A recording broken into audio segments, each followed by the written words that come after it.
Essays on Joseph Smith's Polygamy. Episode 22. Stories of Faith. Accepting plural marriage was not easy. One may wonder why anyone would agree to participate in such a peculiar practice. Upon entering a plural marriage, Nauvoo polygamists became part of a secret group. Collectively, historians often refer to these members as polygamy insiders. As insiders, they were not necessarily aware of all the members of this select group.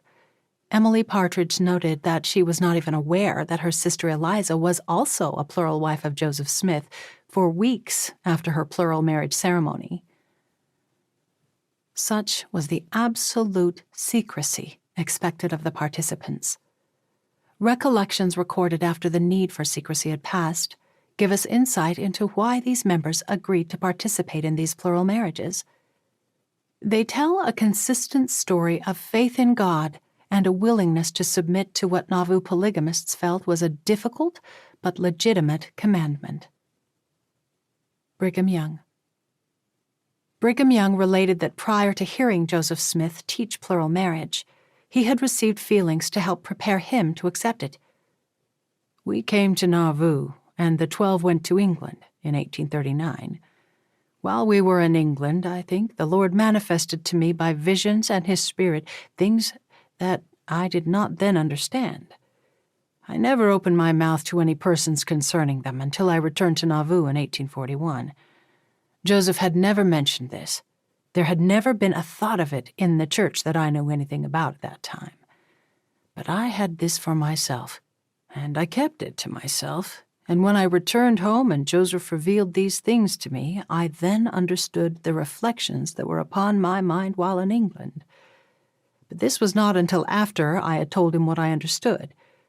I saw that he was after something by his conversation, leading my mind along, and others, to see how we could bear this. This was in 1841. The revelation was given in 1843, but the doctrine was revealed before this. And when I told Joseph what I understood, which was right in front of my house in the street, as he was shaking hands and leaving me, he turned round and looked me in the eyes, and says he, "Brother Brigham, you are speaking what you understand. Are you in earnest?" Says I speak just as the Spirit manifests to me. He says, "God bless you. The Lord has opened your mind." And he turned and went off. William Clayton. William Clayton left a detailed affidavit concerning his personal introduction to polygamy by the prophet. The prophet Joseph frequently visited my house in my company and became well acquainted with my wife Ruth, to whom I had been married 5 years. One day in the month of February 1843, date not remembered, the prophet invited me to walk with him. During our walk, he said he had learned that there was a sister back in England to whom I was very much attached. I replied there was, but nothing farther than an attachment such as a brother and sister in the church might rightfully entertain for each other. He then said, "Why don't you send for her?" I replied, "In the first place, I have no authority to send for her, and if I had, I have not the means to pay expenses." To this he answered, "I give you authority to send for her, and I will furnish you the means," which he did. This was the first time the prophet Joseph talked with me on the subject of plural marriage. He informed me that the doctrine and principle was right in the sight of our Heavenly Father, and that it was a doctrine which pertained to celestial order and glory. After giving me lengthy instructions and information concerning the doctrine of celestial or plural marriage, he concluded his remarks by the words, "It is your privilege to have all the wives you want." After this introduction, our conversations on the subject of plural marriage were very frequent, and he appeared to take particular pains to inform and instruct me in respect to the principle. He also informed me that he had other wives living. His wife Emma was cognizant of the fact of some, if not all, of these being his wives, and she generally treated them very kindly. During the last year of his life, we were scarcely ever together alone, but he was talking on the subject and explaining that doctrine and principles connected with it. He appeared to enjoy great liberty and freedom in his teachings, and also to find great relief in having a few to whom he could unbosom his feelings on that great and glorious subject. From him I learned that the doctrine of plural and celestial marriage is the most holy and important doctrine ever revealed to man on the earth, and that without obedience to that principle, no man can ever attain to the fullness of exaltation in celestial glory. Clayton's recollection portrays Joseph Smith as discreet but excited to share not only teachings about plural marriage, but also the much broader theology of celestial marriage and the doctrines and principles connected with it. Benjamin F. Johnson. Benjamin F. Johnson wrote 2 accounts of his spring 1843 introduction to plural marriage by the prophet. On the first day of April, A.D. 1843, President Joseph Smith, Orson Hyde, and William Clayton, and others came from Nauvoo to my residence in Macedonia, or Ramus, in Hancock County, Illinois, and were joyfully welcomed by myself and my family as our guests. On the following morning, Sunday, April 2nd, President Smith took me by the arm for a walk, leading the way to a secluded spot with an adjacent grove, where, to my great surprise, he commenced to open up to me the principle of plural or celestial marriage. But I was more astonished by his asking for my sister Almira to be his wife. I sincerely believed him to be a prophet of God, and I loved him as such, and also for the many evidences of his kindness to me. Yet such was the force of my education and the scorn that I felt towards anything unvirtuous, that under the first impulse of my feelings I looked him calmly but firmly in the face and told him that I'd always believed him to be a good man and wished to believe it still, and would try to, and that I would take for him a message to my sister, and if the doctrine was true, all would be well. But if I should afterwards learn that it was offered to insult or to prostitute my sister, I would take his life. With a smile, he replied, "Benjamin, you will never see that day, but you shall live to know that it is true and rejoice in it." He wished me to see my sister and talk to her. I told him I did not know what I could say to convince her. He replied, "When you open your mouth, you shall be able to comprehend, and you shall not want for evidence nor words."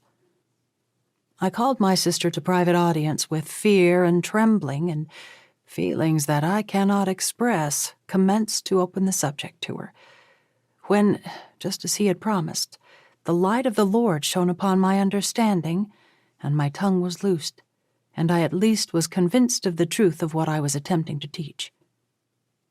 My sister received my testimony, and in a short time afterwards consented to become the wife of President Smith. Subsequent to this, I took her to the city of Nauvoo, where she was married, or sealed for time and eternity, to President Joseph Smith by his brother Hiram, in the presence of myself and Louisa Beeman, who told me she had also been sealed, or married to the prophet Joseph. Lorenzo Snow. During 1842 through 43, while serving a mission in England, Lorenzo Snow reported receiving personal revelations that prepared him to more easily accept the principle. "It was revealed to me, Lorenzo Snow, before the prophet Joseph Smith explained it to me. I had been on a mission to England between 2 and 3 years, and before I left England, I was perfectly satisfied in regard to something connected with plural marriage. When I returned to Nauvoo with my company of about 250, it was made manifest to me in reference to the truth of this principle. The spiritual wife doctrine came upon me abroad in such a manner I never forget. One blood particular things belong to. After all, we are of blood and one flesh all the nations of the earth. Joseph said, 'I command you to go and get another wife.' I felt as if the grave was better for me than anything, but I was filled with the Holy Ghost, that my wife and Brother Kimball's wife would upbraid me for highness in those days." These feelings apparently dovetailed with some rumors of the practice of plural marriage that Lorenzo had heard emanating across the ocean from Nauvoo. Upon his arrival in Nauvoo from England in April, and prior to formally learning the doctrine from the prophet, Lorenzo encountered first-hand whisperings regarding the restoration of plural marriage. There was a man by the name of Sherwood, an intimate friend of mine, and he was a good friend to Joseph Smith, an intimate friend to him in Kirtland. And there I became acquainted with this man Sherwood. Well, I had only returned to Nauvoo from England a few days, 2 or 3, maybe 4 or 5 days. And I called on this gentleman, Mr. Sherwood, and had quite a chat with him. And he asked me to step out to one side, and he said to me, Lorenzo, calling me by name, he called me by my given name, and he said, Lorenzo, I want to tell you something to prepare your mind. He said, I have no right to tell you this, but I will do it to prepare your mind. And then he went on and explained these principles to me. Lorenzo recalled that a few days later, Joseph Smith told me the principle of plural marriage for time and eternity was a revelation from God, and he was commanded to put it into practice. Lorenzo left several accounts of his experience, each providing different details. In the month of April 1843, I returned from my European mission. A few days after my arrival at Nauvoo, when at President Joseph Smith's house, he said he wished to have some private talk with me and requested me to walk out with him. It was toward evening. We walked a little distance and sat down on a large log that lay near the bank of the river. He there and then explained to me the doctrine of plurality of wives. He said that the Lord had revealed it unto him, and commanded him to have women sealed to him as wives, that he foresaw the trouble that would follow, and sought to turn away from the commandment, that an angel from heaven appeared before him with a drawn sword, threatening him with destruction, unless he went forward and obeyed the commandment. Another time, he recalled, I was at Joseph Smith's one afternoon on a visit, and after conversing upon different subjects, he asked me to walk out with him, as he wished to speak to me privately. We went down to the banks of the Mississippi River and sat down on a log that lay there in the sand. Then and there, he explained to me the principle of plural marriage most perfectly and clearly. He told me in regard to the angel coming to him and making this principle known to him, and what would follow if he did not practice it.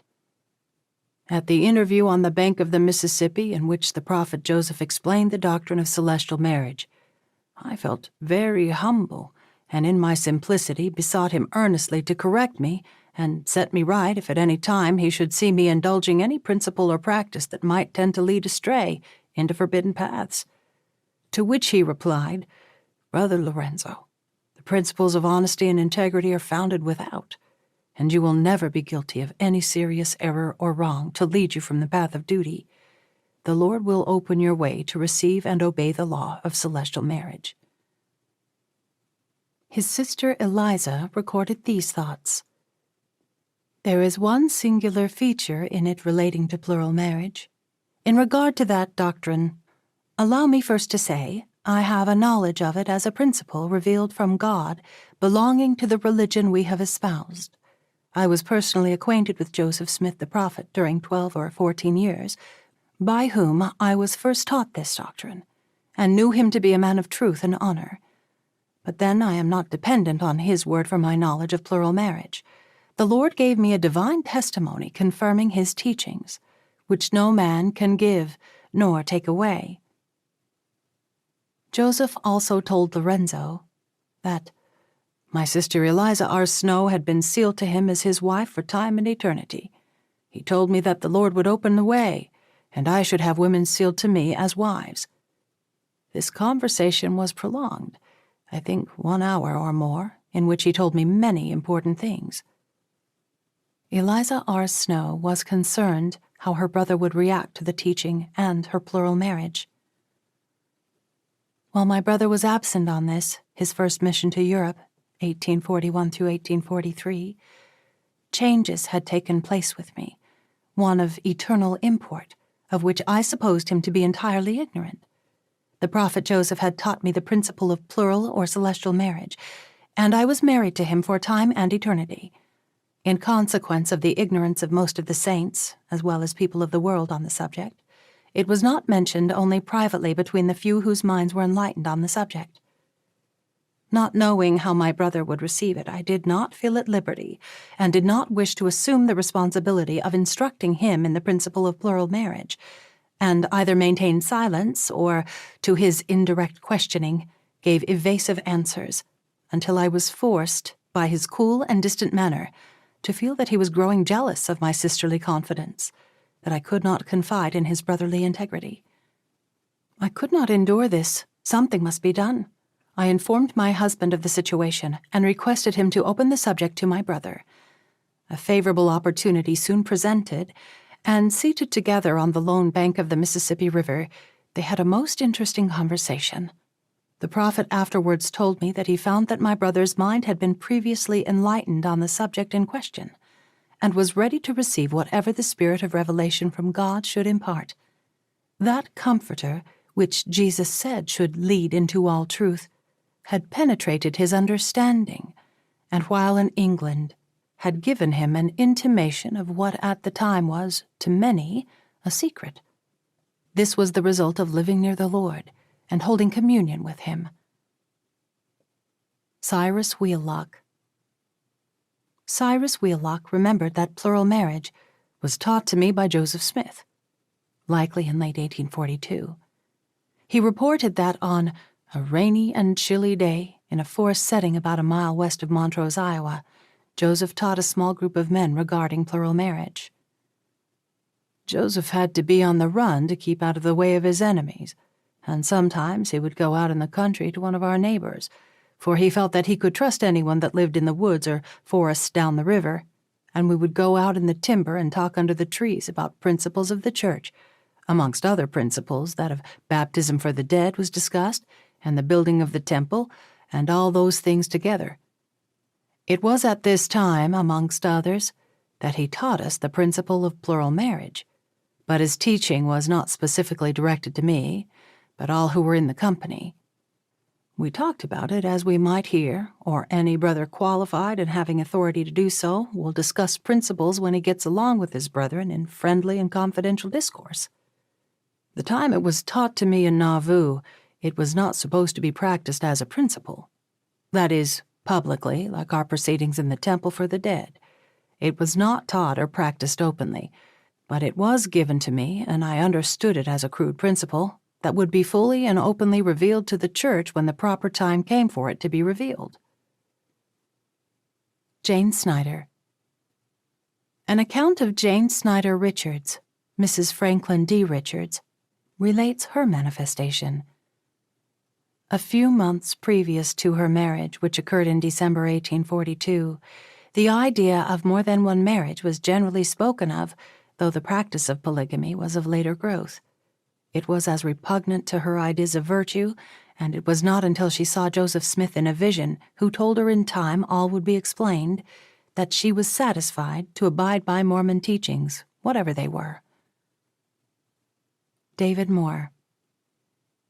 David Moore, a Nauvooian, learned of plural marriage and was troubled.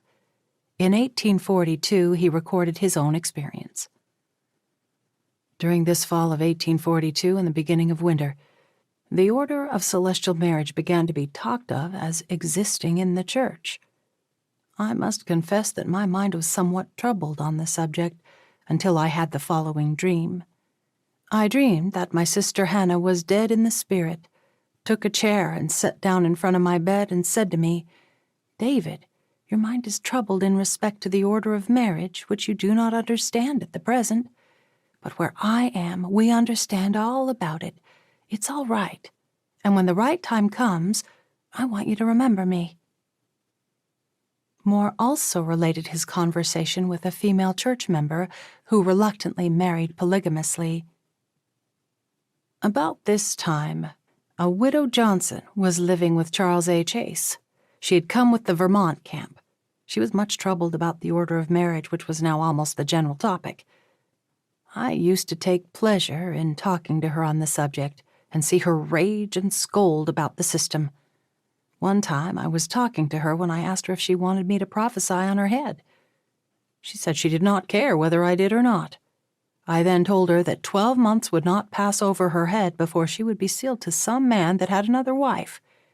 She was angry with me for saying so, but before 6 months had passed away, she was sealed to Reynolds Cahoon. But I had no opportunity of laughing at her for so doing, for she seemed quite shy every time I met her after. During the winter, private meetings were held all over the city, in which much good instruction was given on the subject of the plan of redemption.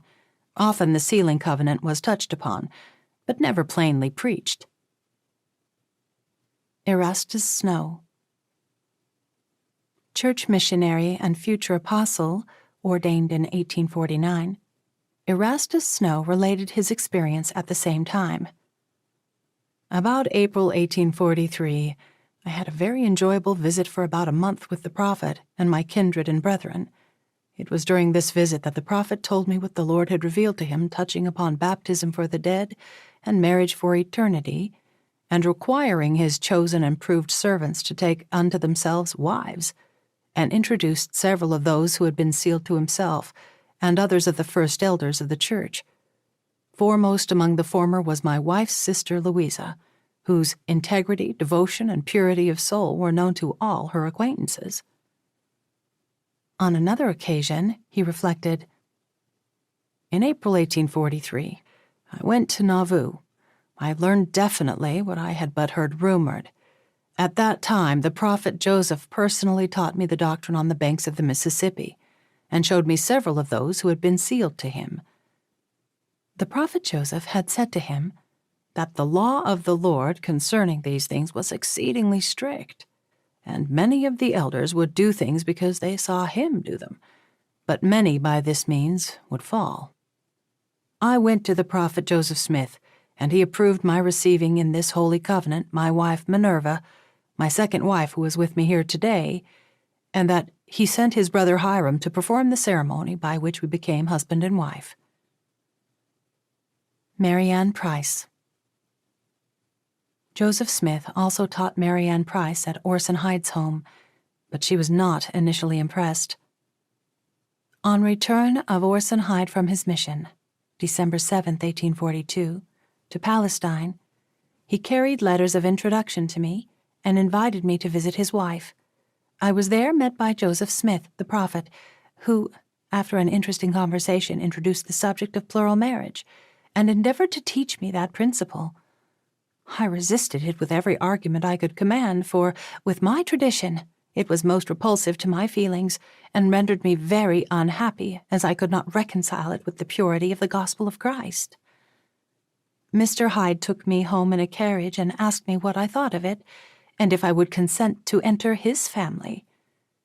I replied that I could not think of it for a moment. Thus it rested for a while, and Mr. Hyde married another young lady. In the meantime, I was trying to learn the character of the leading men, for I sincerely hoped they were men of God. But in my mind, plurality of wives was a serious question. I soon learned, to my satisfaction, that Mr. Orson Hyde was a conscientious, upright, and noble man, and became his third wife. Mrs. Hyde, who had 2 sweet little girls, and I soon learned to love them and their dear mother, who, in the spring of 1843, received me into her house as her husband's wife. I was sealed to him by Joseph the prophet in her presence. I will here state that since my first trial in receiving the principle of plural or celestial marriage, I have never doubted this being the work of God, and know that it is the most glorious dispensation of the fullness of times, destined to usher in the millennium, when peace shall reign on the earth. Thomas Grover. Nauvooan Thomas Grover related in an 1870 letter to Brigham Young his own spiritual conversion to the principle. "There was something took place when I was commanded by Brother Joseph to take more wives, which I thought it was wisdom to communicate to you. At the time, I was in the deepest trouble that I had ever been in my life. I went before the Lord in prayer and prayed that I might die, as I did not wish to disobey his order to me. On a sudden, there stood before me my oldest wife that I have now, and the voice of the Lord said that this is your companion for time and all eternity. At this time, I never had seen her, and did not know that there was such a person on this earth. Days and weeks passed away, and I had not seen her. About the time that you, Brigham Young, came from your mission to the East, she came to my home for an item of counsel, the first time that I ever saw her with my natural eyes. I gave the required counsel, and she came again. In process of time, we talked of marriage. My instructions were to her to make it a matter of prayer, to see whether the results would be correct or not. She came again and told me that it seemed to be the mind of the Lord that she should come into my family. When you read this, you will see why I have been so tenacious over that woman. About the time we were leaving Nauvoo, and about 1 year after I married her, I thought it wisdom to communicate the above to her mother, her sister, and herself, which was the first time I had mentioned it to anybody. Mary Dunn Ensign. Mary recalled, I went to school with the prophet's children, passed their home going and coming, and frequently called for their adopted daughter, Julia, who was the same age as their son Joseph Jr., Joseph Smith III, the present leader of the Josephite Church, RLDS Church, established in 1860. One day in particular, we were in the dining room. There were 3 young women at work setting the table as fast as they could get it set. Young Joseph would gather the knives and forks, etc., and disarrange them. They were having a jolly good time. When we left and on our way to school, Julia remarked to my sister and me, It is said these young girls are hired girls, but they are not. They are my father's wives. That was the first time I had heard of a man having more than one wife. Wilford Woodruff. Wilford Woodruff did not mention his experiences with Nauvoo plural marriage in his journal. Decades later, he recalled his introduction. Joseph Smith, of course, taught that principle of plural marriage while in Nauvoo, and he not only taught it, but practiced it too. He taught it to the 12 apostles and to some other individuals. I mean to some other individuals who were not members of the quorum of the 12. I heard him teach it. He taught it to the quorum of 12 apostles, and he taught it to other individuals as they bear testimony. I know he taught it to us. In his addresses to the quorum of 12 apostles, when he visited us, he would teach that. We were with him. I don't know how many months, but probably as much as 6 months. It was nearly 6 months, and he spoke of it frequently. He taught it to us as a principle, amongst other things. George Albert Smith. Apostle George Albert Smith remembered, at one of the first interviews thereafter, returning from his mission to England, with him, Joseph Smith, I was greatly astonished at hearing from his lips that doctrine of patriarchal marriage, which he continued to preach to me from time to time. My last conversation with him on this subject occurred just previous to my departure from Nauvoo, May 9, 1844, in company with Elder Wilford Woodruff, to attend conference in Michigan. He testified to me and to my father that the Lord had given him the keys of this sealing ordinance, and that he felt as liberal to others as he did to himself. Though later embracing enthusiastically the doctrine of plural marriage in Utah, these same members initially recoiled at the thought when it was first introduced in Nauvoo. It was only after reflection and sometimes divine manifestations that they agreed to proceed in a practice that surely led to some of their greatest trials.